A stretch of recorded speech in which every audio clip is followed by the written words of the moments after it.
et vous avez parfaitement intégré ce que j'ai dit mercredi dernier à tout le monde, c'est qu'il y aura des conséquences sur nos vies.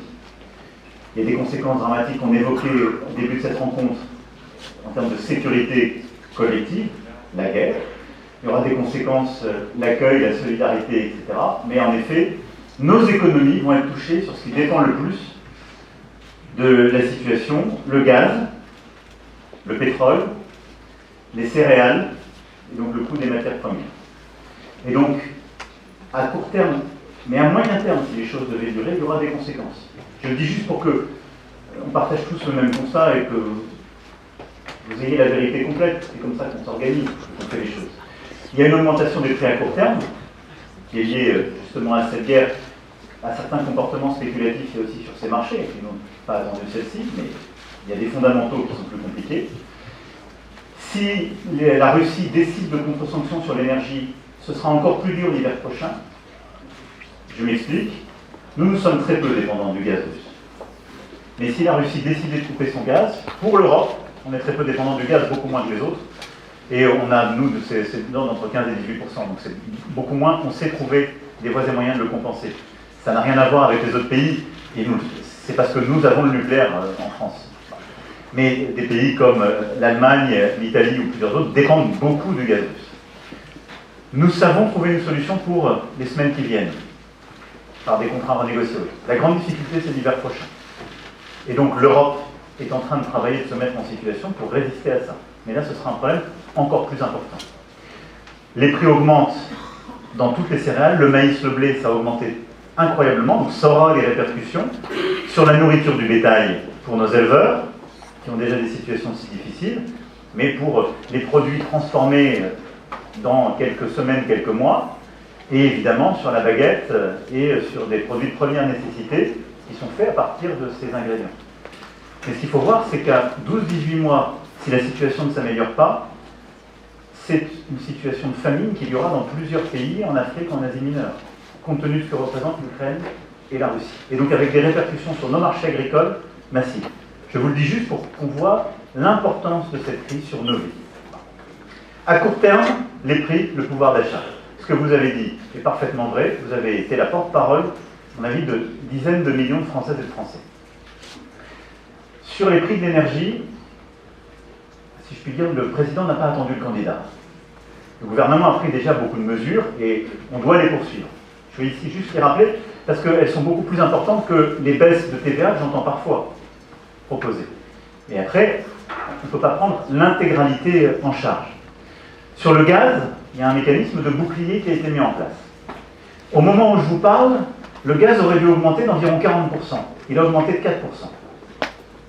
Et ça, on l'a fait pour les ménages. On l'a étendu justement à l'ensemble des opérateurs du monde HLM, pour que les coupes aussi puissent être prises.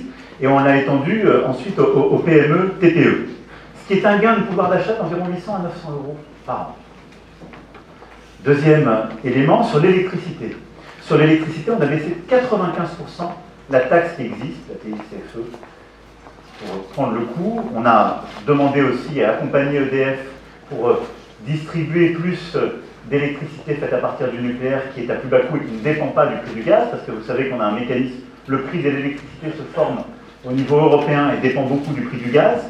Nous, on a du nucléaire, donc on a réussi à mettre une mesure pour écraser les choses. On a pris, selon les ménages, entre l'équivalent de 300 à 500 euros du coût par an par ménage avec cette mesure électrique, où c'est l'État qui a pris les choses en main. Le chèque énergie a été augmenté de 100 euros en fin d'année dernière. Il y aura 100 euros en avril prochain. L'indemnité inflation de 100 euros a été prise pour 38 millions de Françaises et de Français. Et elle a été complétée par une amélioration de l'indemnité kilométrique.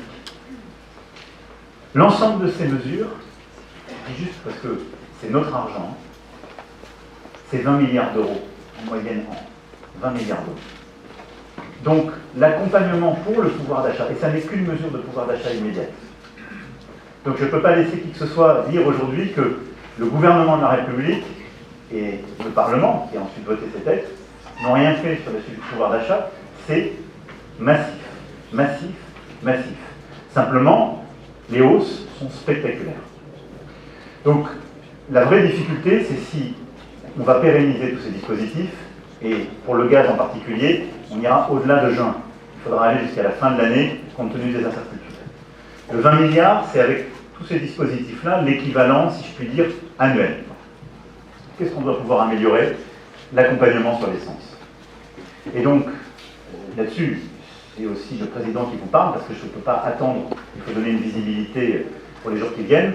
Ça fait partie de ce plan de résilience que le Premier ministre est en train de finaliser et travaille avec le gouvernement. Il y aura une mesure supplémentaire sur la partie essence, que le gouvernement est en train de terminer, à laquelle je suis favorable, et qui est une mesure qui va permettre, d'aller plus loin sur l'indemnité inflation, mais immédiate, et qui doit renforcer, y compris en synchronisant, l'équivalent de l'indemnité kilométrique. Pourquoi? Parce que ça dépend beaucoup des situations. Vous êtes exactement dans le cadre des situations qu'on veut pouvoir accompagner. Les familles qui travaillent avec des enfants pour qui il y a des dépenses qui sont contraintes, et il faut prendre la voiture parce que ce n'est pas les transports en commun qu'ils feront, il faut qu'on puisse accompagner et compenser une partie du coût, et une grosse partie de l'augmentation. Et donc, il y aura un complément qui sera fait sur la partie essence, parce que c'est juste, et qu'il faut le faire. Et ce sera travaillé justement autour de l'approche à la fois indemnité kilométrique et l'indemnité inflation. Je pense que c'est important. Alors, moi, je veux défendre ce bouquet de mesures, des boucliers aux indemnités. Pourquoi? Parce que ça a un coût pour la nation, mais je considère que c'est plus pertinent que les mesures de baisse de fiscalité pérenne. Parce qu'il faut qu'on soit cohérent avec nous-mêmes. La fiscalité qu'on a sur les énergies fossiles, c'est une fiscalité qui sert à financer notre transition énergétique. Et ce serait complètement absurde de se dire on renonce à ça. Ce qu'on ne veut pas, c'est faire du surprofit avec cette fiscalité quand ça hausse. Et donc tous ces dispositifs, on a fait plus que réinvestir ce que rapportaient les impôts avec l'augmentation du prix, je peux vous le dire. C'est les 20 milliards que je viens d'évoquer. Donc voilà, sur ce volet à court terme, ce qu'on va faire. On va maintenir les dispositifs gaz et électricité. On va les renforcer au niveau européen. Je ne vais pas rentrer dans la technique avec des contrats de long terme si la crise devait durer pour maintenir ces prix. Et on va compléter avec une mesure très rapide sur l'essence pour accompagner tous les ménages qui roulent et qui ont cette obligation.